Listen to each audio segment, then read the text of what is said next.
В январе город Якутск принимал лучших юных исполнителей со всей республики. В это время традиционно открывается конкурс «Новые имена Якутии».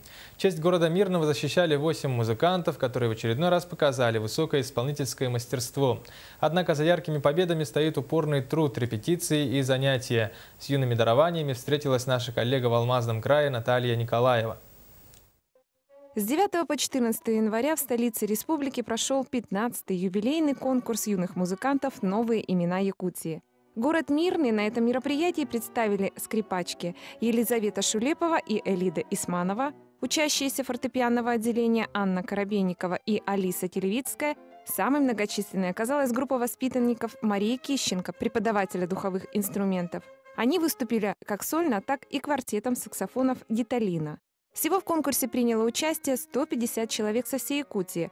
После первого тура стало понятно, наши воспитанники не уступают по качеству исполнения музыкантам из высшей школы музыки. В итоге юные мирницы стали лауреатами первой и второй степени, а также завоевали дипломы второй и третьей степени. Особенно успешно выступили самые маленькие исполнители – Ваня Сайгин, Аня Семчевская и Аня Коробейникова. А в номинации «За лучшее исполнение пьесы украинского композитора» не было равной Алисе Телевицкой.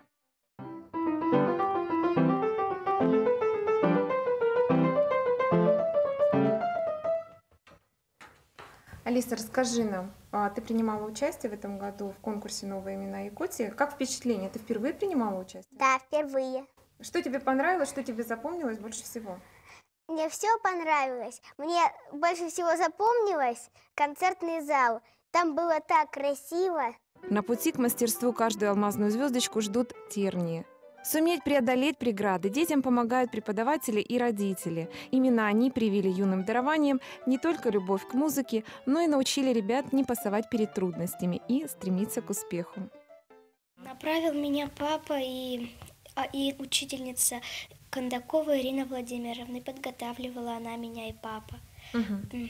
А почему папа? Папа тоже занимается фортепиано? Папа занимался в музыкальной школе. Он мне подсказывает, что где. Конкурс завершен. Перевернута еще одна страница жизни творческого коллектива учащихся и преподавателей детской школы искусств. Но впереди их ждут новые свершения, влекущие за собой моменты колоссального исполнительского роста и, конечно, обретения жизненного опыта.